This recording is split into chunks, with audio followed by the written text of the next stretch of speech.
हा महोत्सव इथे आयोजित करण्यात आला आहे तो म्हणजे पुण्यश्लोक अहिल्यादेवी होळकर यांच्या त्रिशताब्दी जन्मोत्सवाच्या निमित्ताने महाराष्ट्रभरात राज्यभरात विविध कार्यक्रम आयोजित होत आहेत. पण मला असं वाटतंय की त्या सगळ्या कार्यक्रमांमध्ये सगळ्यात उजवा, सगळ्यात महत्वाचा, सगळ्यात सोनेरी अक्षरामध्ये लिहिला जाईल असा हा तुमचा सांगोल्याचा महोत्सव आहे.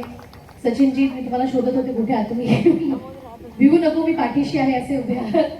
तर आपल्या सगळ्यांचे लाडके माननीय ॲडव्होकेट सचिनजी देशमुख यांच्या नेतृत्वाखाली या कार्यक्रमाचं, यांच्या मार्गदर्शनाखाली, ज्यांच्या विचारांमधनं या कार्यक्रमाच्या, या महोत्सवाची सुरुवात झाली, त्यांचं कौतुक करावं तितकं कमी आहे. कारण महोत्सव घडवावा, महोत्सव ठेवावा, सांस्कृतिक महोत्सव सगळीकडे होतात, वेगवेगळ्या निमित्ताने होतात. पण ते कार्यक्रम आणि ते महोत्सव केवळ सांस्कृतिक न ठेवता, तेवढ्यापुरते मर्यादित न ठेवता, आपण समाजाला काय देणं लागतो, त्या हेतूमागे, त्या कारणामागे, त्या निमित्ताने आपण काय करू शकतो याचा जेव्हा विचार केला जातो तेव्हा तो केवळ कधी कधी विचार म्हणूनच राहतो. पण तो केवळ विचार म्हणून न राहता खऱ्या अर्थाने कसा राबवला जाईल, तो विचार सत्यात कसा उतरवला जाईल याची देखील पूर्व आणि उत्तम अशी तयारी केलेली आहे. त्रिशताब्दी महोत्सव असल्यामुळे, 300 वर्ष असल्यामुळे 3 अत्यंत महत्वाच्या गोष्टी मी इथे नमूद करू इच्छित आहे.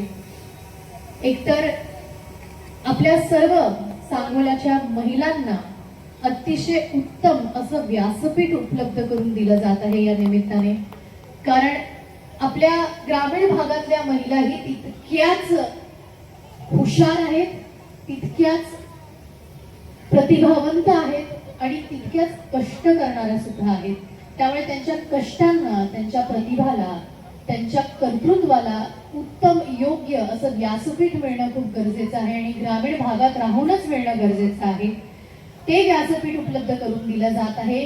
पुढच्या 5 दिवसांमध्ये, आजपासूनच सुरुवात होते, आता महोत्सव सुरू झाला की लगेचच पारंपरिक वेशभूषा ही स्पर्धा आहे, मग नृत्य स्पर्धा आहे, कॅरिओके आहे, विविध पद्धतीचे सांस्कृतिक कार्यक्रम इथे आयोजित करण्यात आले आहेत.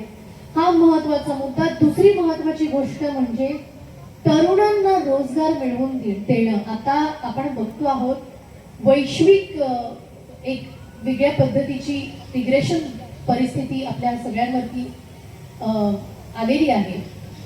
अशा या आर्थिक मंदीच्या वातावरणामध्ये सगळ्यात महत्वाचं काय आहे तर आपल्या सुशिक्षित तरुण जे आहेत त्यांना योग्य मार्गदर्शनाखाली उत्तम अशी नोकरी मिळवून देणे, त्यांना स्थिर करणे आर्थिकदृष्ट्या अत्यंत महत्वाचं आहे.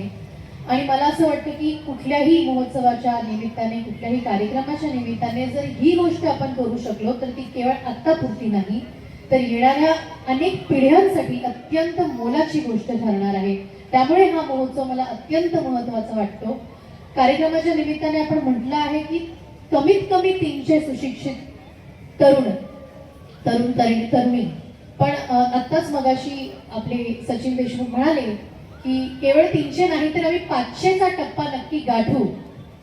तर त्याबद्दल खूप खूप मनापासून शुभेच्छा. मला खात्री आहे की 300, 500, 3000 पर्यंत हा तुमचा टप्पा पोहोचू दे.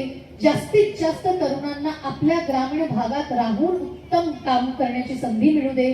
त्यांना शहराकडे जायची गरज पडू नये, त्यांना त्यांचं कुटुंब सोडायची गरज पडू नये, शेती सोडायची गरज पडू नये, माता आणि मातीला सोडून जायची गरज पडू नये.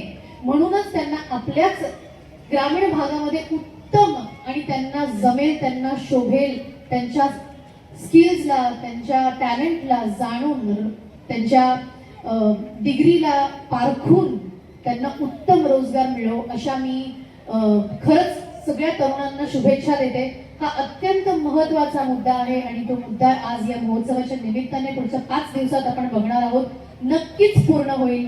इंटरव्ह्यूज होणार आहेत, त्या इंटरव्ह्यूज साठी खूप खूप मनापासून शुभेच्छा. जोरदार तयारी करा. प्रत्येक ठिकाणी असं बघायला मिळत नाही. तुम्हाला मोठमोठ्या कॉलेजेसमध्ये, युनिव्हर्सिटीजमध्ये जावं लागतं, तिथे प्लेसमेंट्स होतात. इथे तुमच्या गावात राहून तुम्हाला प्लेसमेंटची संधी मिळते आहे. मला असं वाटतं की याहून जास्ती मोठी संधी कुठल्याही ग्रामीण भागात आजवर मी पाहिलेली नाहीये. त्यामुळे हा महोत्सव अत्यंत महत्वाचा ठरतो.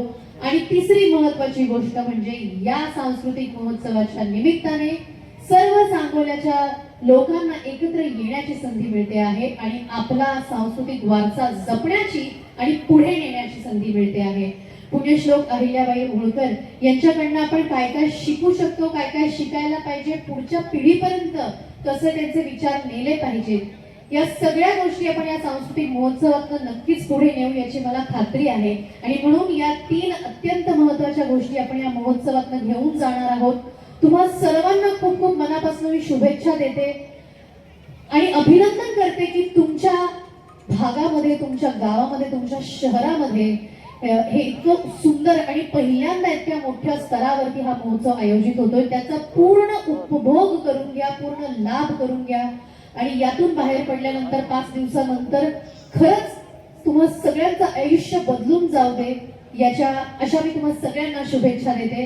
सांगोल्याच्या या सांस्कृतिक वारसामध्ये, या सोनेरी इतिहासामध्ये आजचा दिवस, हा महोत्सव अत्यंत महत्वाचा सोनेरी शब्दांमध्ये लिहिला जाऊ दे अशा मी या महोत्सवाच्या सर्व आयोजकांना शुभेच्छा देते.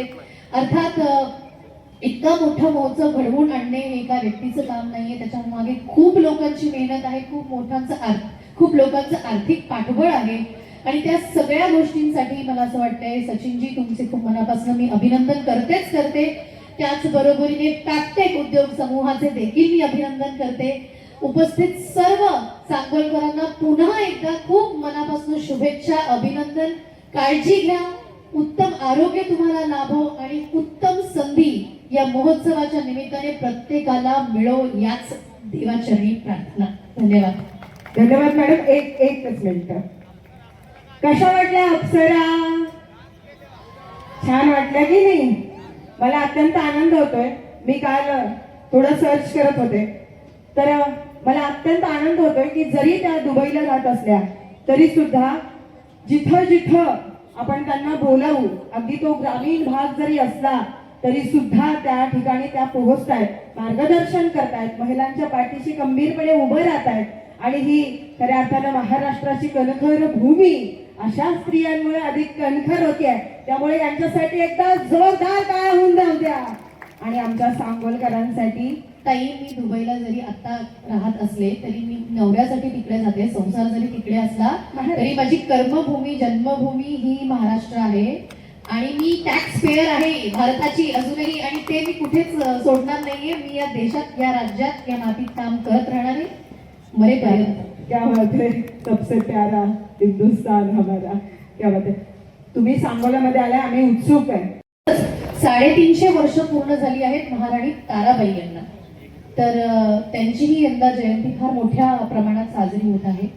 तर वेगवेगळ्या वेशभूषा केल्या आहेत. आपल्या महाराष्ट्राच्या भूमीला सावित्रीबाई फुले असतील, अहिल्यादेवी असतील, महाराणी ताराबाई असतील, जिजाऊ असतील, अशा विविध स्त्रियांचा इतका मोठा वारसा लाभलेला आहे आणि त्यांच्याच विविध वेशभूषा इथे सगळ्यांनी केलेल्या दिसत आहेत. माझा आगामी जो चित्रपट आहे तो महाराणी ताराबाई यांच्या इतिहासावर आहे, त्यांच्या आयुष्यावर आहे आणि तो लवकर येईलच.